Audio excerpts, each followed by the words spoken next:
The wind howled through the valley of Orissa like an old man telling stories no one listened to anymore. The trees bent their heads as if bowing to secrets long buried beneath their roots. Somewhere in the thickets, a single bird sang, not the cheerful tune of morning, but a low wavering cry like mourning. Ayo sat on a low rock watching the sunrise wash the sky in fire. He was 17 seasons old, a boy by age, but already a keeper of many stories. His skin glowed bronze in the dawn light, his hair curled in soft twists, and his eyes saw things others could not. The elders often said he had the gaze of a seer and the voice of a drum. Ayo's grandfather, Baba Irenu, had once been the village's chief greld.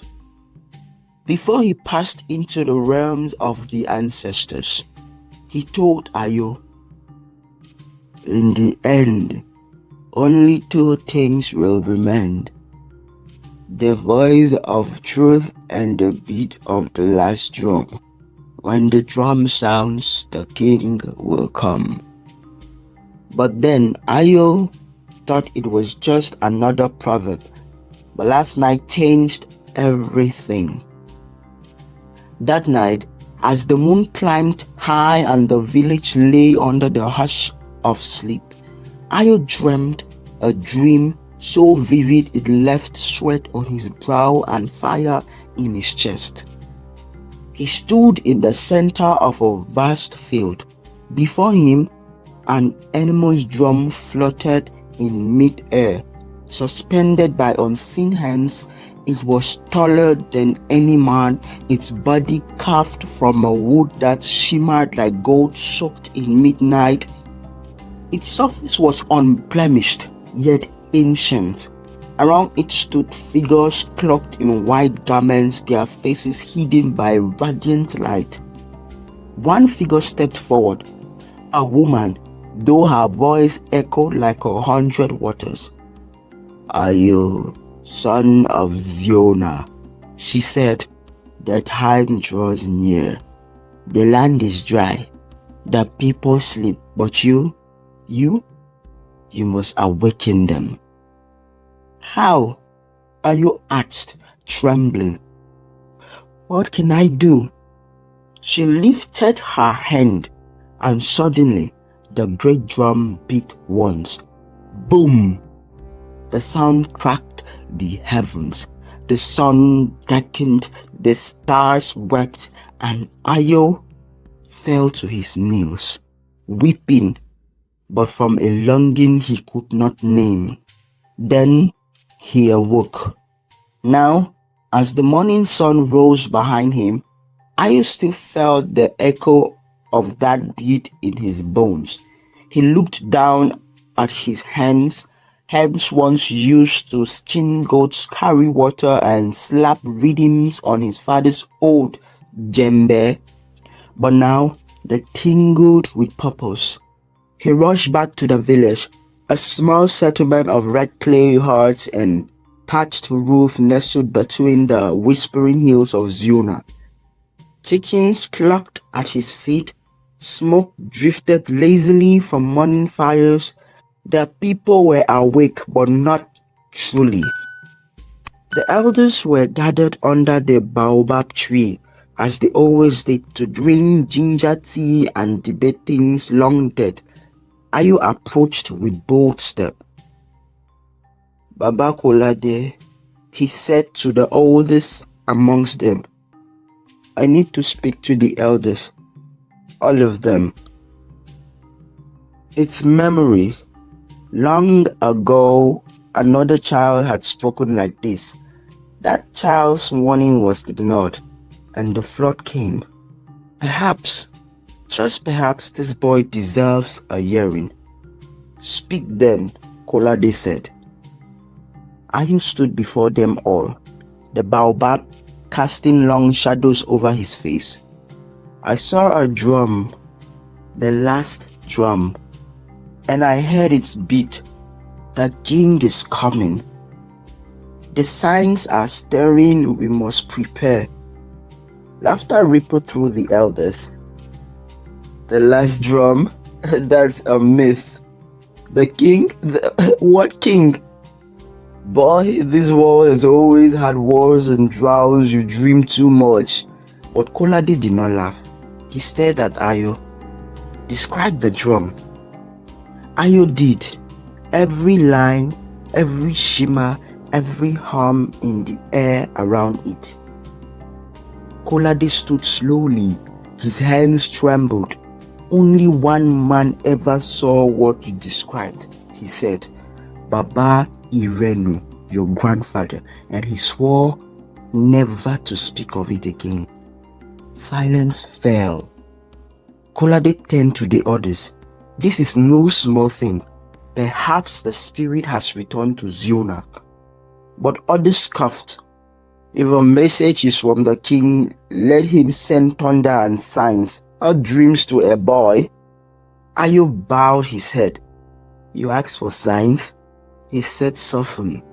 They will come, but by then many will be asleep. He turned and walked away, heart burning. That night, he sat by the river and prayed.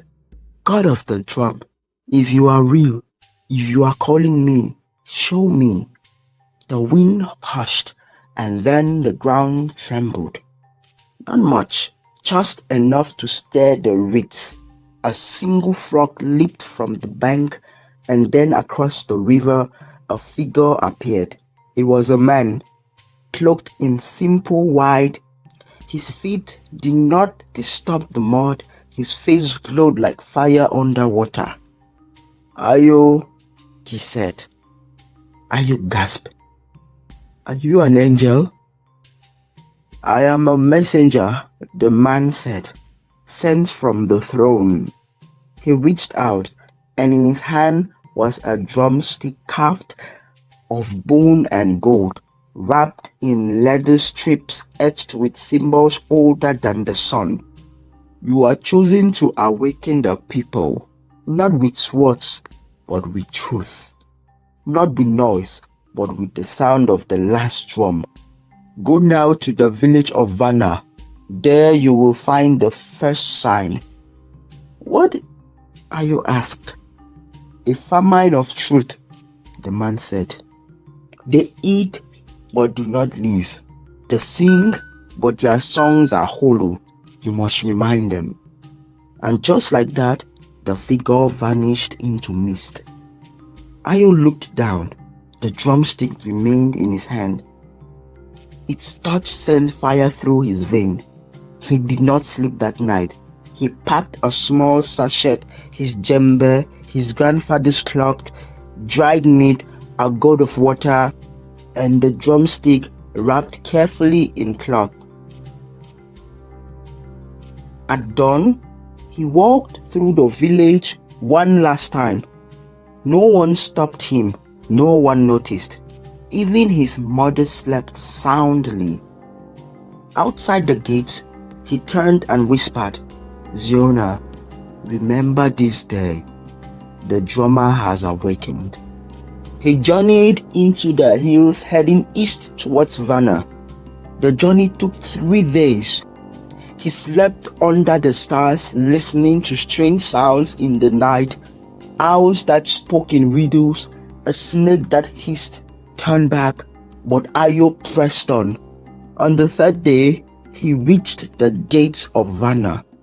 It was a wealthy village filled with music and markets, but as Ayo entered, a chill ran down his spine. The people smiled, but their eyes were empty. They sang, but their voices cracked like dry clay. Children played in silence. Priests chanted prayers, but the air felt hollow. He went to the center square and began to drum. Just a soft rhythm. Tap, tap, boom. Tap, tap, boom. Tap, tap, boom. People turned. Ayo closed his eyes and let the rhythm flow from his soul. Each beat whispered of truth, of light, of the return. His hands moved like water. The drumstick in his pouch began to glow, even though he did not use it. Soon, a crowd gathered. A woman began to weep. A man fell to his knees. An old blind man shouted, "I see, I see." The chief emerged, alarmed. "What is this sorcery?" Ayo stood. "It is not sorcery. It is the sound of awakening. The king is coming." The chief scoffed. "We have our gods, our riches, our food. You have everything but truth." Ayo said, "You are full but starving." The chief raised his hand. "Seize him!" But as the guards moved, thunder cracked the sky. Dark clouds rolled in, the market stalls trembled, the statues of false gods shattered, the people screamed. Ayo stepped forward, raised the drumstick and struck his djembe once. Boom! A wind swept through the square, the clouds parted, and then silence. The chief fell to his knees. "Who are you?" Ayo whispered, "Just a drummer with a message from the king." That night, many in Vanna gathered around fires to hear Ayo tell of the dream, the angel, and the last drum. Some repented, some wept, others still doubted, but the seed was planted. And far away in a realm unseen, the great drum pulsed once softly. The king stared on his throne, and the journey had begun. The moon hung above Vanna like a pale drum in the sky, watching silently as Ayo rested by the central fire. Around him, a few villagers remained, eyes wide, hearts torn open. The chief sat quietly beside the fire, his head bowed in awe or shame. No one could tell. The wind whispered through the palm fronds above like a spirit praying in tongues. But Ayo could not rest. The vision from the angel still pressed on his chest like a stone. "Go now to the village of Azen. There the children no longer speak." Azen. He had heard of it once from Baba Irenu. That place, the old man had said, once echoed with laughter like river bells. But when a people forget the voice of the Creator, even their children lose their tongues. The journey from Vanna to Azen would take 2 days if the path through the jungle was clear. But Ayu knew better. No path remained unguarded when truth marched through it. Before dawn, he slipped away from the fire, his drumstick tied to his side like a blade of destiny. The villagers watched him go. No one followed, but one old woman, Nala, the weeping midwife, touched his shoulder and whispered, "He who drums in the dark must trust that the dawn will come." Then she placed a charm of woven reed and bone in his hand and hobbled away. Ayo tucked it into his sachet and walked into the morning mist. The jungle of Ziona was no ordinary forest. Its trees leaned together like old men gossiping. Its vines coiled like snakes with secrets. Its bird cried warning in languages Ayo only half understood. By midday, the air had thickened and the sun above turned crimson. Ayo paused by a fallen iroko tree to drink from his gourd. As he lifted it, he heard something, a whisper. No, a chant. Faint, ancient, dangerous. He followed the sound until he came upon a circle of women, dancers with faces painted in white ash, spinning around a mound of bones. He crouched low behind a bush. "Spirits of silence," one chanted, "bind the mouth of those who remember. Let the sound of truth be swallowed. Let the king be forgotten." Ayo's heart froze. These were not worshippers of king. They were keepers of a different rhythm, one that silenced, not awakened. He slipped away before their gaze found him. When the forest begins to chant, even the drum must tread softly, he whispered to himself, one of Baba Erinu's old proverbs. The sun set, the trees parted to reveal a wide plain. At its center stood the village of Azen, but it was wrong, too quiet. A village should hum with life, children laughing, goats bleating, mothers scolding, fires crackling, but Azen was mute. Houses stood intact, fires smoldered, people walked, but no one spoke, not even the wind dared to stir too loudly here. Ayo stepped forward. A little girl saw him and pointed, eyes wide with wonders. She ran, but made no sound. Her lips moved as if to cry out, but no word came. Ayo's heart pounded. A famine of truth. He whispered, "They eat but do not live." He made his way to the central square. A massive statue of a priestess loomed there, hands over her mouth. At its base, an old man sat silently, eyes milky with age. Ayo approached and knelt. "Elder," he said softly. The man didn't move. Ayo reached out and touched his arm. Suddenly, the old man gasped, then clutched Ayo's hand tightly. "You speak," the man grasped, voice brittle as dead leaves. "You are not bound." "No," Ayo said. The man wept. "They took our tongues, not with blades, but with lies." "What happened here?" The priestess came. She promised peace, prosperity, said the king was just a tale, said truth was too dangerous, so we stopped questioning, stopped speaking. The children, they were born into silence. Why did no one resist? The old man looked up. When the drum ceases, the heart forgets how to beat. Ayo rose. Then, it is time the drum speaks again. He walked to the statue. He set down his djembe. He took the bone and gold drumstick and he struck. Boom, boom, boom. The sound echoed across the village like a lion's roar in a tomb. Windows rattled, leaves stirred. Somewhere a child gasped and spoke. "Mama." Silence cracked like dry earth in the sun. A chorus of voices erupted, some crying, some laughing, some screaming. People emerged from their homes, stunned by their own words, but not all rejoiced.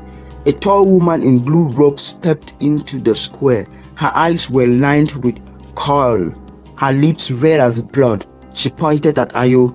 "You bring noise to my garden," she said coldly.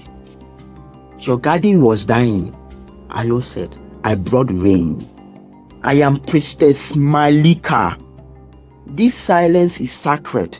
Words bring war, sound brings sorrow. Ayo stood tall, and silence brings death. He said. She hissed, "You dare!" "The king is coming," Ayo said, "and your silence will not stop him." Priestess Malika raised her hand, and 5 guards surrounded Ayo, each holding carved spear. Their eyes were blank, as if drunk on darkness. One launched, Ayo ducked. Another swung. He leaped back and struck his drum. Boom, boom. The rhythm echoed in the guard's chest. One dropped his spear and clutched his heart. Another fell to his knees, weeping. Ayo advanced, drumming not for war, but for awakening. A third guard stood frozen, eyes wide. "I hear it," he whispered. "I hear the truth." Malika screamed. Dark clouds spun overhead, wings hollowed. Ayo closed his eyes and beat the drum again. Boom, boom, boom. A great gust swept the square. The statue cracked, and the priestess staggered. The silence was broken.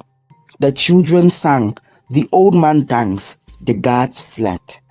Malika collapsed, shrieking, "You fool! He is coming, but he brings fire." Ayo knelt beside her. "He brings justice and mercy for those who turn." Tears streamed down her face. "Is it too late?" "No," he said softly. "The drum still beats." That night, the village of Azen held a feast of words. Stories were told, names remembered, songs long forbidden rose like incense into the night sky. Ayo told his story. Some laughed, some wept, some knelt and prayed to the king they had forgotten. And far away in the unseen realm, the last drum paused again, louder. The king stood. Ayo felt it in his bones. His journey had only just begun. The fire burned low, but in every heart awakened, a new flame had begun to rise.